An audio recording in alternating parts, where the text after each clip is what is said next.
Saudari-saudaraku terkasih dalam Tuhan Yesus Kristus, selamat pagi dan berkah dalam. Kita berjumpa kembali dalam renungan harian Jumat 13 September 2024. Hari ini gereja mengajak kita untuk memperingati Santo Yohanes Chrysostomus, uskup dan pujangga gereja yang lahir di Antiokhia, Syria sekitar abad yang keempat. Ia berasal dari keluarga bangsawan dan dididik di dalam suasana bangsawan itu. Pada umur 20 tahun, ia dipermandikan dan belajar ilmu retorika.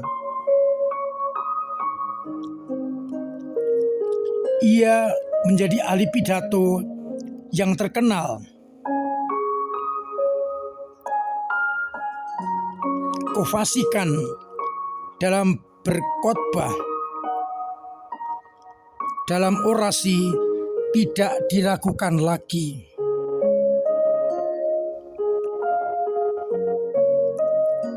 Setelah dipermandikan, ia dengan beberapa teman mengasingkan diri dengan hidup membiara. Di sana ia belajar teologi dan juga belajar kitab suci di bawah bimbingan Diodorus dari Tarsus. Setelah 6 tahun, ia kembali ke kota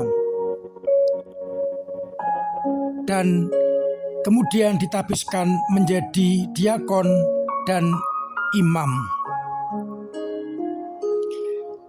Ia banyak berkarya dengan pewartaan Injil Kerajaan Allah, memanfaatkan kepandaian dalam berpidato. Ia menyampaikan sabda Tuhan. Khotbahnya menarik dan mendalam. Maka tidak heran banyak orang sangat menyukainya. Ia menjadi imam yang populer di kalangan umat. Ketika Patriark di Konstantinopel meninggal tahun 397, ia dipilih menjadi uskup Konstantinopel. Hidup penduduk dan umat sangat merosot moralnya. Hal ini mendorong dia untuk melancarkan pembaruan hidup di seluruh keuskupannya, baik di kalangan imam, biarawan-biarawati maupun umat. Dengan kefasikannya berkhotbah, ia melancarkan pembaruan itu. Namun, para uskup dan juga kaisar tidak menyukainya.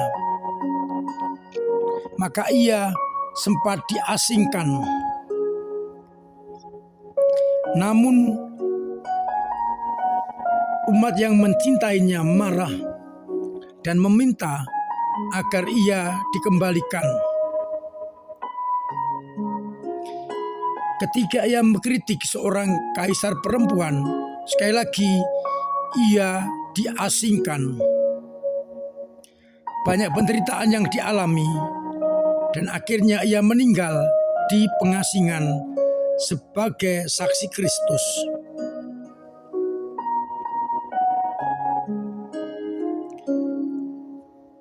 Bacaan hari ini mengajak kita untuk mawas diri.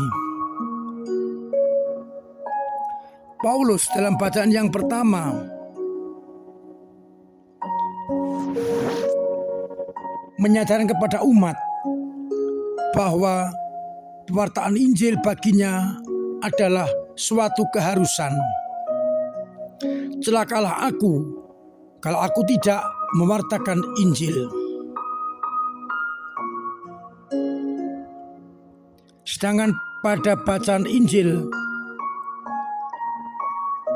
Yesus menyampaikan perumpamaan bagaimana orang buta menuntun orang buta, maka dua-duanya akan jatuh ke dalam lubang.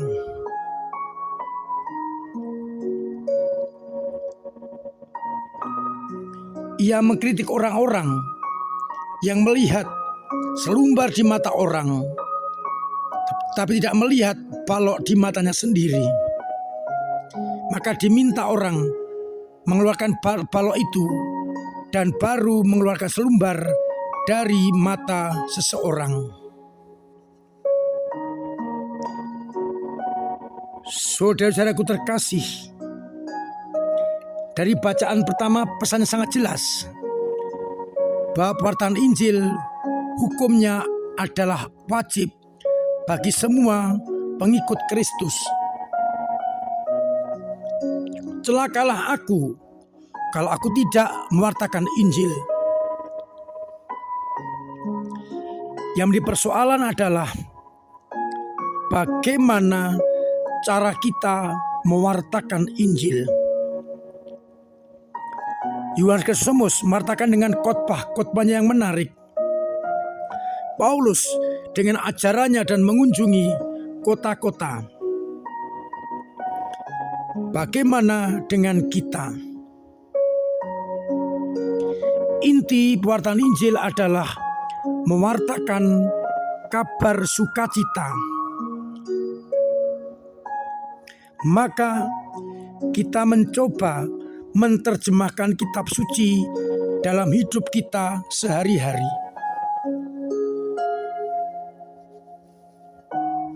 Bagaimana Yesus menyampaikan kabar sukacita, memberikan kegembiraan pada orang-orang yang kehilangan harapan, menyembuhkan orang sakit, membangkitkan orang mati, mengusir setan.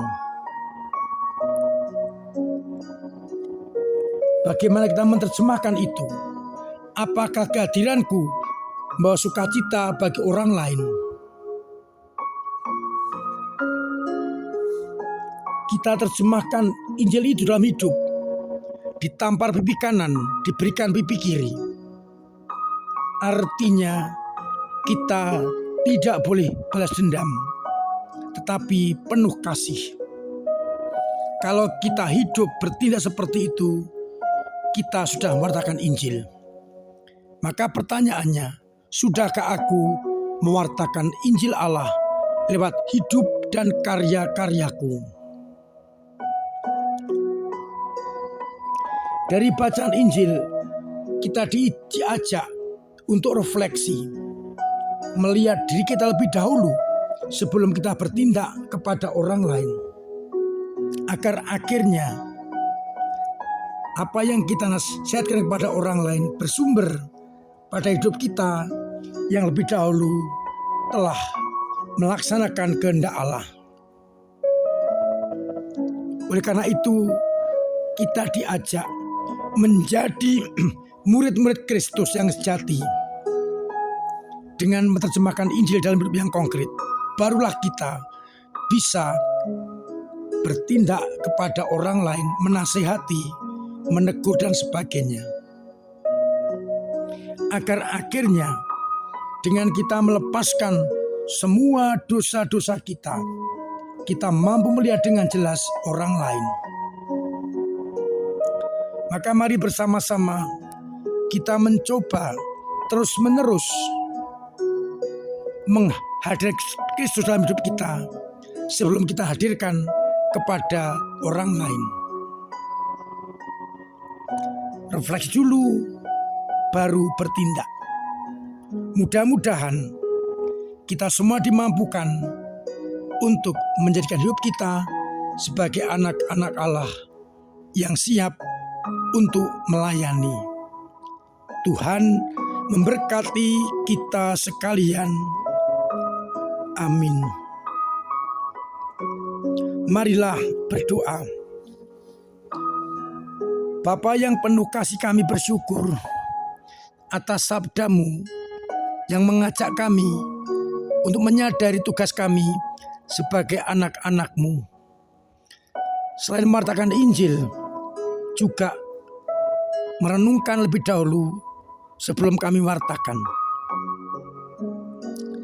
Biarlah akhirnya hidup kami diwarnai oleh sukacita Injil-Mu.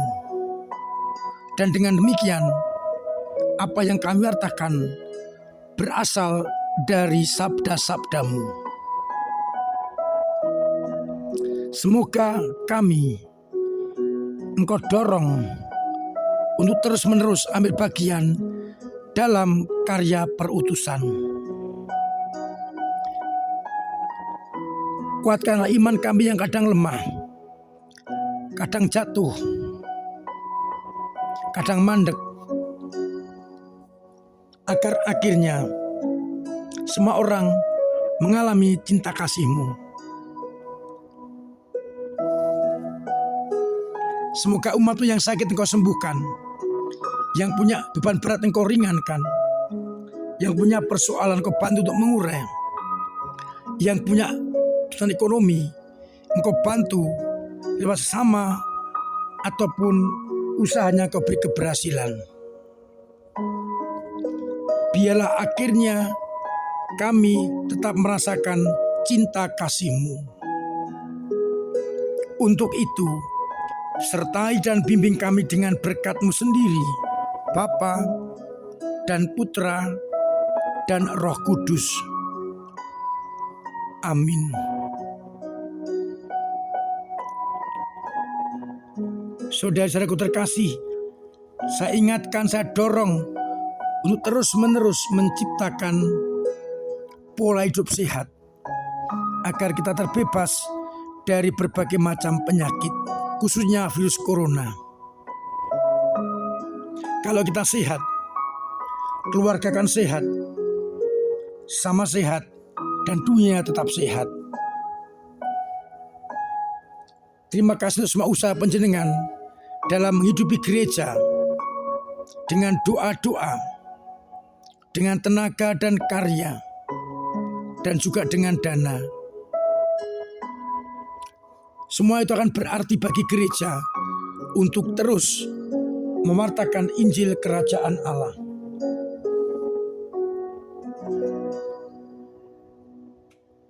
Semoga kita semakin mampu memberikan talenta kita untuk gereja lewat lingkungan-lingkungan, wilayah-wilayah, paroki, rayon, kevikepan maupun keuskupan, agar akhirnya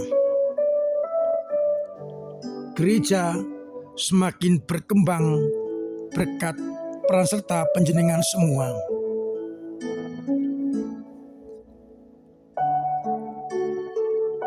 Kita bersyukur atas rahmat yang melimpah dan coba kita kembangkan rahmat itu untuk sesama. Akhirnya saya mengucapkan selamat pagi, selamat merenungkan, salam sehat, Tuhan memberkati.